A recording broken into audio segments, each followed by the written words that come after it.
अयोध्येमध्ये प्रभू श्रीराम 500 वर्षांच्या प्रदीर्घ प्रतीक्षेनंतर आपल्या भव्य मंदिरामध्ये विराजमान झाले।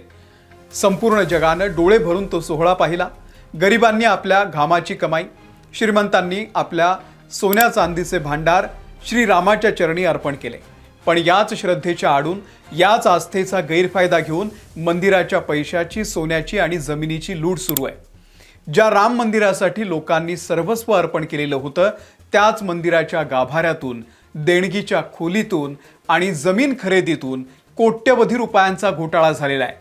लोकांनी दान केलेला पैसा लुटलेला आहे मंदिर ट्रस्टनं। विशेष तपास पथक म्हणजे SITनं तयार केलेला 150 पानांचा प्राथमिक अहवाल आलाय आणि हा अहवाल आता उत्तर प्रदेशचे मुख्यमंत्री योगी आदित्यनाथ यांच्या टेबलवरती ठेवण्यात आलेला आहे। या 150 पानांच्या रिपोर्टमध्ये नेमकं काय ते जर तुम्ही ऐकलं तर तुमच्या पायाखालची जमीन सरकणार आहे। देणगीचा पैसा या सगळ्या लोकांनी कसा लुटला, लोकांनी वाहिलेले दागिने, सोन्याच्या विटा त्या सुद्धा लुटल्या आणि मंदिराची जी जमीन आहे त्याच्या आजूबाजूचा परिसर आहे त्यातही जमीन घोटाळा झालाय। कोट्यवधी रुपयांची लूट झालेली आहे आणि हे करणारे कोण होते तर श्री राम जन्मभूमी ट्रस्टची माणसं। सगळा अहवाल पुढच्या 10 मिनिटांमध्ये तुमच्या समोर मांडतो, शेवटपर्यंत बघा। नमस्कार, मी अमोल किन्होळकर, आपण पाहत आहात महाराष्ट्र टाइम्स ऑनलाईन। SITच्या 150 पानांच्या अहवालातली सर्वात मोठी आणि धक्कादायक बाब म्हणजे देणगीची चोरी झालेली आहे आणि मंदिर ट्रस्टची माणसं आणि त्यांचे नातेवाईक यांनी ही केलेली आहे।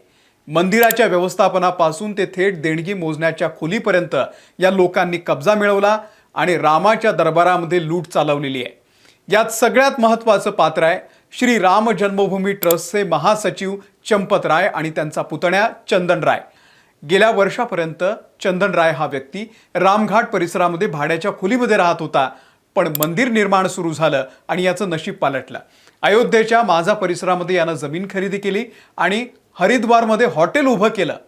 दुसरं पात्र आहे श्री राम जन्मभूमी ट्रस्टचे आमंत्रित सदस्य गोपाळ राव यांचे पुतणे सोमेश आनंद।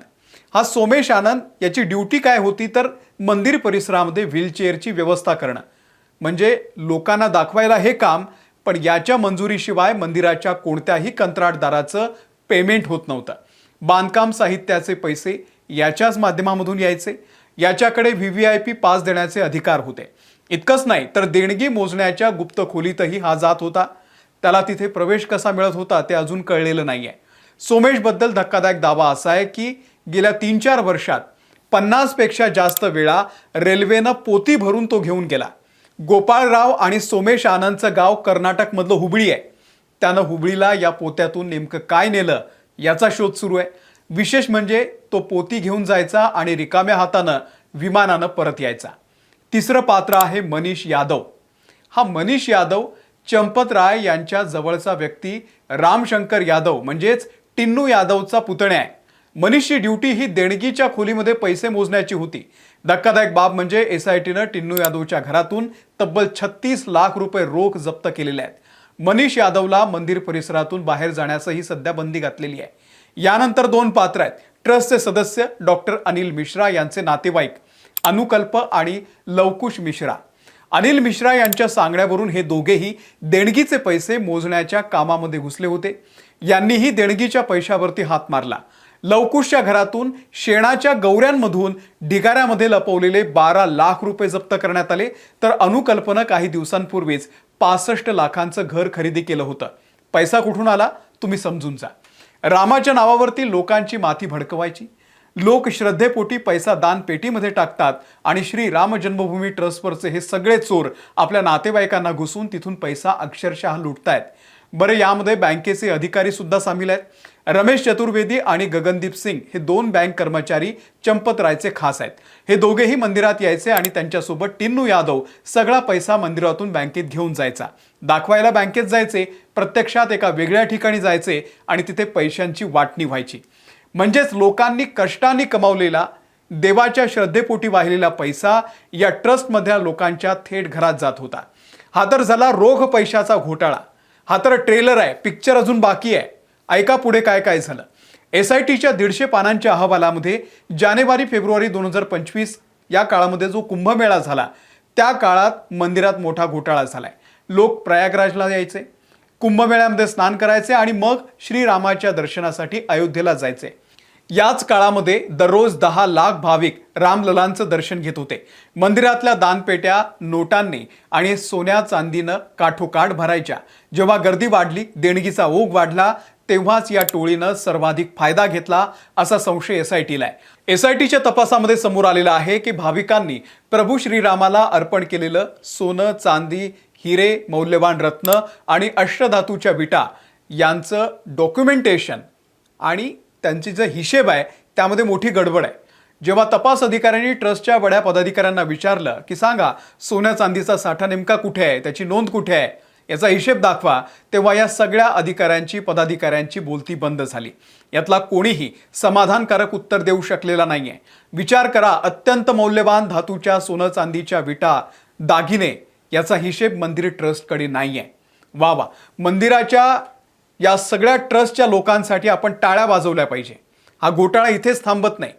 राम मंदिराच्या जमिनीतही घोटाळा झालाय। तिथल्या लोकांना देवाच्या नावावरती व्यवहार करायला लावले आणि 40% कमिशन खाल्लं या लोकांनी। हा या घोटाळ्यातला सगळ्यात महत्त्वाचा भाग आहे। काय झालं लक्षपूर्वक ऐका। मंदिराचा विस्तार करण्यासाठी 107 एकर जमिनीची गरज होती। ट्रस्टने गेल्या 5 वर्षात मंदिराच्या ठिकाणापासून 500 मीटर ते 3 किलोमीटरच्या परिघातील जमिनी खरेदी केल्या। पण कशा? सरकारी दरापेक्षा तब्बल 17 पट अधिक किंमत मोजून, आणि यासाठी 40% कमिशन खाल्लंय। विशेष म्हणजे यात खरेदी न करता येणाऱ्या नजूल म्हणजेच सरकारी जमीन आणि इतर मंदिरांच्या जमिनींचा सुद्धा समावेश आहे। काही तुम्हाला उदाहरणं सांगतो। मार्च 2021 मध्ये बाग बीजेसी येथील 3 एकर जमीन आधी कुसुम पाठक यांच्याकडून सुलतान अन्सारी आणि रवी मोहन यांनी 2 कोटींना खरेदी केली। बघा, 3 एकर 2 कोटीला खरेदी केली तिराईकानं, आणि खरेदीच्या 10 मिनिटांनंतर हीच जमीन चंपतराय यांनी तब्बल 18.5 कोटी रुपयांना खरेदी केली। म्हणजे 10 मिनिटात जमिनीची किंमत 16.5 कोटींनी वाढली। बरं, या व्यवहारामध्ये साक्षीदार कोण होते? तर तत्कालीन महापौर ऋषिकेश उपाध्याय आणि ट्रस्टचे सदस्य अनिल मिश्रा।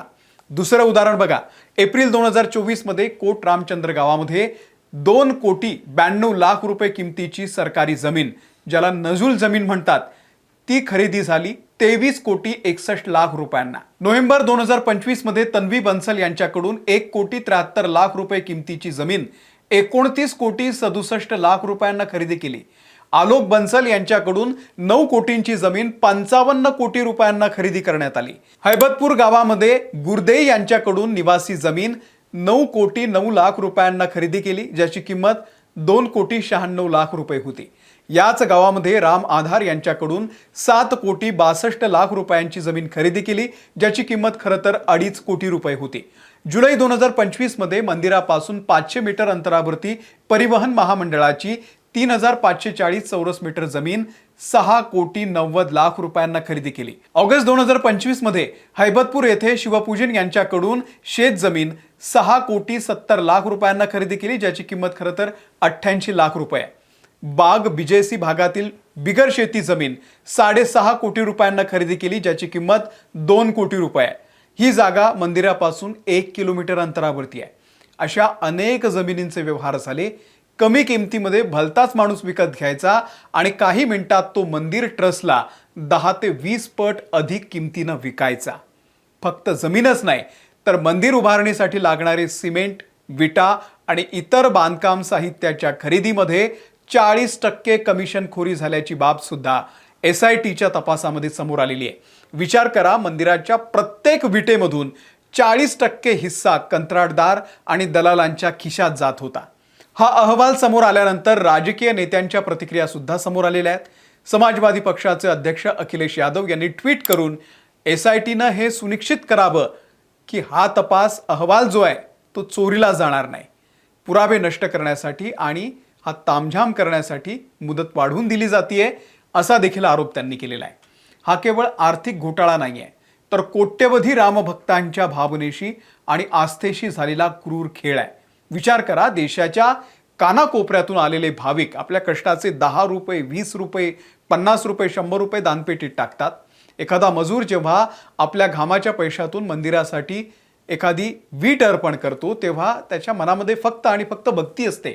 त्यांना वाटतं की आपला पैसा हा प्रभू श्रीरामाच्या चरणी जातोय, पण त्या पवित्र पैशावरती जर कुणाचा पुतण्या हॉटेल बांधत असेल, कुणी गोऱ्यांमध्ये 12 लाख रुपये लपवत असेल, कुणी कंत्राटदाराकडून 40% कमिशन खात असेल आणि कुणी सोन्या चांदीचे दागिने चोरून आपलं घर भरत असेल, तर यापेक्षा मोठं कोणतं पाप असू शकतं तुम्हीच सांगा.